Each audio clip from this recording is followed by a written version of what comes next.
जानकारी नहीं। मौलिक कर्तव्य कितने हैं? जानकारी नहीं भी। कैसे शिक्षक बनेंगे महोदय आप? शिक्षक भर्ती की आप उम्मीद लगाए बैठे हैं, शिक्षक बनेंगे आप? देश जब आपको अपने अधिकार ही नहीं पता है, आप देश में रह रहे जिन जिन अधिकारों, मौलिक अधिकार कितने हैं? मौलिक अधिकार 11 हैं। मौलिक अधिकार 11 हैं। कौन कौन से भैया? और हम बीटीसी का फुल फॉर्म क्या होता है? बैचलर ऑफ वैकेंसी क्यों चाहिए?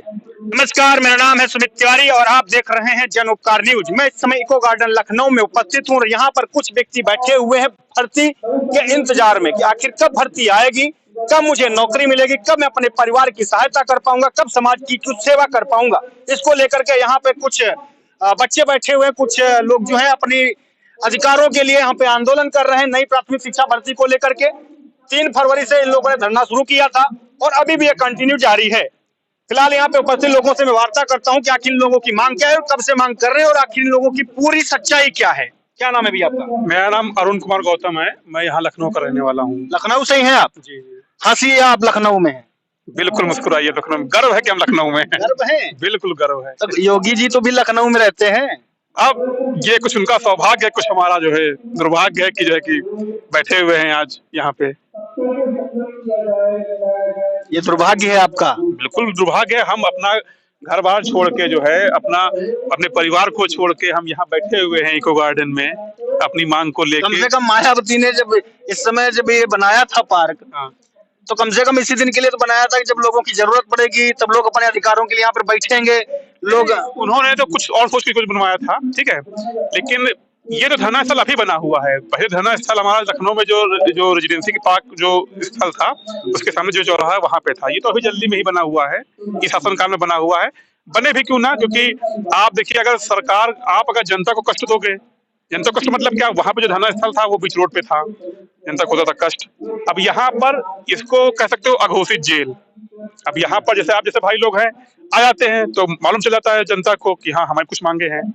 अब यहाँ पे क्या समझते हो कि बिल्कुल बात सही कही है, क्योंकि गेट बड़ा सा बना हुआ है, यहाँ अंदर की चीजें बाहर नहीं दिखाई देती हैं, ना ही यहाँ की चीखें पुकारें इस बाउंड्री के बाहर जा पाती हैं। लोगों को पता ही नहीं चलता कि यहाँ कितना विशाल का है, आंदोलन चल रहा है, क्या चल रहा है, कोई बाहर जानकारी नहीं पहुंचती। बहुत सही बात आपने की, अघोषित जेल ही दिख रहे है। जी बिल्कुल अघोषित जेल है। आप अगर यहाँ से चिल्लाओगे ना तो इधर से कम 2 किलोमीटर केवल पार्क है, आपको इधर लमसम आधा किलोमीटर पार्क मिलेगा। सामने आपको आप दूरी नहीं भाप पाओगे कि कितनी दूरी में जनता रहती है। यहाँ आप चाहे जितना चिल्लाओ, चाहे जितना माइक से चिल्लाओ, यहाँ सुनने वाला कोई नहीं है। यहाँ पे यहाँ सरकार के कानों तक आवाज नहीं पहुंचती यहाँ से, नहीं कोई नहीं। जो है भाई सत्ता में है, बहुमत से सरकार है, क्यों आएगी भाई आखिर। अच्छा ये कैसे देखिए, हम लोगों ने मैं तो पर्टिकुलर 2018 का बीएड का मतलब बीटीसी का स्टूडेंट हूँ। क्या कहते हैं, बैचलर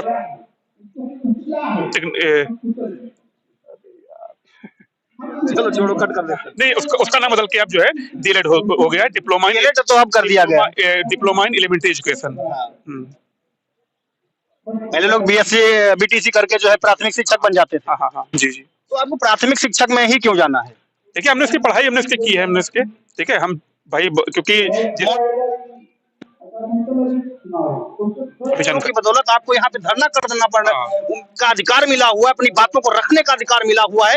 आपके अधिकार ही आपको नहीं पता, कितनी शर्म की बात है। नहीं, बात तो खास शर्म की है, लेकिन आपको अधिकार भी नहीं पता, मौलिक कर्तव्य भी नहीं पता, और आप शिक्षक बनने की बात कर रहे हैं। कैसे? देखिए कैसे, क्या आप देखो समझिए, देखिए जब आप भी जो 26 दिन से लगातार जो एक ही जगह बैठोगे आप, ठीक है, तब तो आप भी जो है एट ए टाइम जो है आपसे भी कुछ अचानक कोई क्वेश्चन पूछेगा तो आप देखिए मैंने भी अगर सब कुछ पास किया है। तो 2 चीजें देख भाई साहब, मेरी बात का बुरा मत, मैंने आपसे शुरू से बोल दिया था, मेरे बहुत तीखे प्रश्न होते हैं। मैं बुरा नहीं मानता हूँ। क्यों?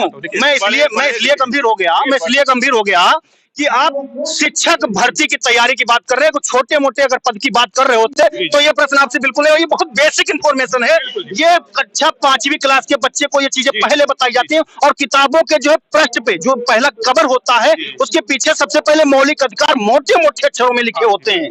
मौलिक कर्तव्यों को सबसे पहले पढ़ाया जाता है, जो हमें देश में हमें रहने की आजादी देता है, पढ़ने की आजादी देता है, अपनी बातों को रखने की आजादी देता है, देश में व्यवसाय करने की आजादी। आपको नहीं पता? नहीं, मौलिक अधिकार में ये सब आता है, जो संविधान के जो भाग 3 है, ये उसमें सब आता है पूरा। अनुच्छेद कितने से लेकर कितने के बीच में जो है मौलिक अधिकारों का वर्णन किया गया है?